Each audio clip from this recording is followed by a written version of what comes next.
And then after the show was over, Abyss saying, hey, I just don't want Bruce to be mad at me.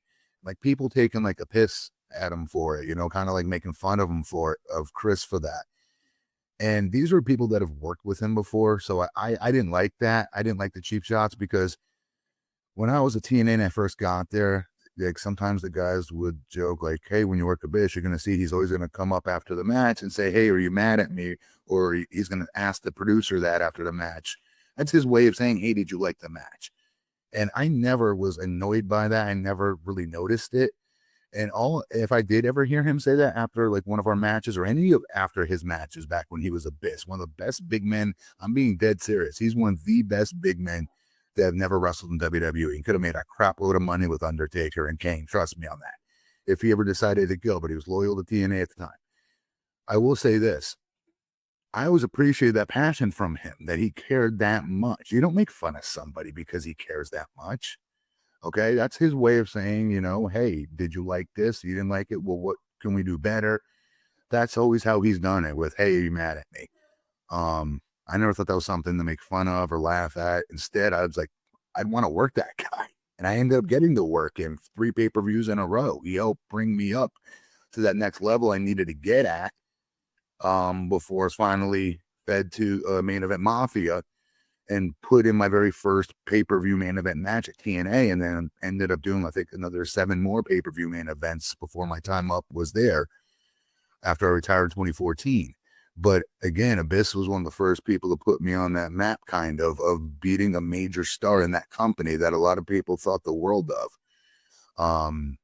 And I'll never forget it. Again, I don't think it was something for people to make fun of for him talking like that. Hey, are you mad at me? Is he mad at me? Versus that dude cares about what he's doing. He eats, sleeps, and drinks this business. And again, I was blessed to work with him and get that passion in the ring.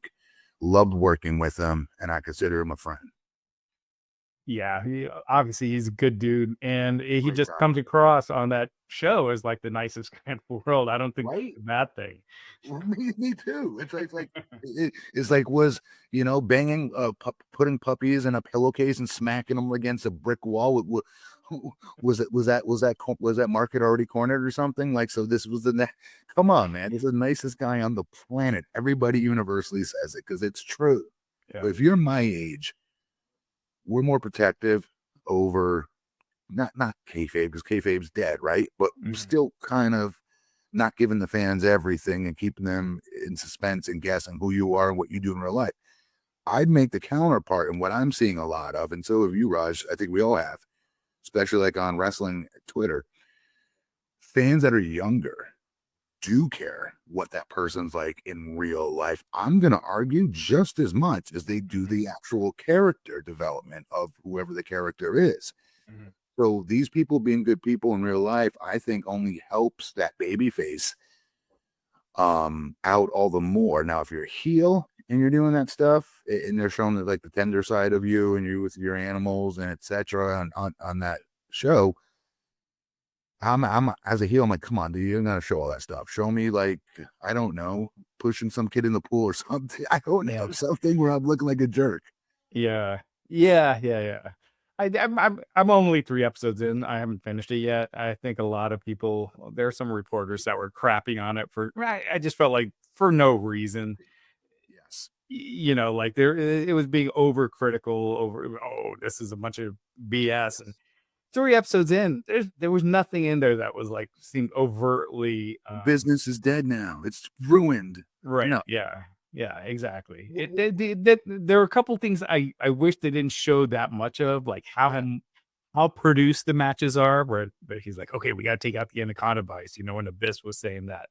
Um, and and then you see them actually do it. I wish they made the matches feel a little more organic, but outside of that, even Camp saying, I thought it was really cool to see more what happens in the gorilla position. Yeah, you kind of learn a lot. Like, I don't think people realize that when they see someone produced a match, that they're actually in gorilla sitting with, Bruce and Triple H, talking about the match and making changes as the match goes on. So And hopefully everyone got to really pay attention and saw it, like how important the referee truly is in a match. I know you've heard us wrestlers and interviews talk how it's not just three of us. I'm sorry, it's not just two of us, me and an opponent. It's the three of us Yeah. with that referee and that agent that's backstage technically, who's talking to the referee in his ear. He's got the little gimmick in his ear. And you saw how pressured it is backstage to hit your times. When I was there, Vince McMahon once told me at the time, this is back in 2003 or 4-ish, keep in mind, every minute you go over could have been in $1 million worth of a commercial ad that you just ate up or you can now be taking away from another match. So think of it that way. And we had to memorize in OVW how to do an hour Broadway on time. You could not be 20 seconds over, even. No joke. They'd give you like a 5-second over excuse if you needed it. That's it. So I wonder if today is a little bit different with them having to memorize the timing of these matches, or are they just solely relying on the refs to tell them when to go home? AKA go home means start the babyface, come back, let's go into the finishes. Yeah. What happens when an injury or release happens and no one believes it? Eventually, they're going to have no choice when that person's not back. Like somebody tears a pectoral muscle, let's say, they're out 6 months. Well, is it real? Is it not? Is it a work? We really don't know here. Okay, it keeps our suspense up. I'm not trusting them anymore for about, what, a month and a half? On month 2 and 3 of them not coming back, it's like, okay, they're really hurt. The other thing Seth didn't do, and I might have missed it if he did, and WWE failed on their end as well. They didn't make an actual report. He just, remember, we just did Paul Heyman's word for it. Hunter said something at the press conference at the time with his injury for Seth Rollins. It didn't really get into it. Like, hey, this is what he did. He tore his ACL. Hey, he tore his MCL, his LCL, etc. They didn't give a detailed description like they always do. And there's usually video footage, which is weird when you think about it, but of them getting the surgery done or them going to see the doctor. I may have missed it. Did Seth post anything on his Twitter seeing a doctor or something? No. I wouldn't post some footage of him on crutches, but he said like he playing up the angle. He was on crutches for, after the injury angle.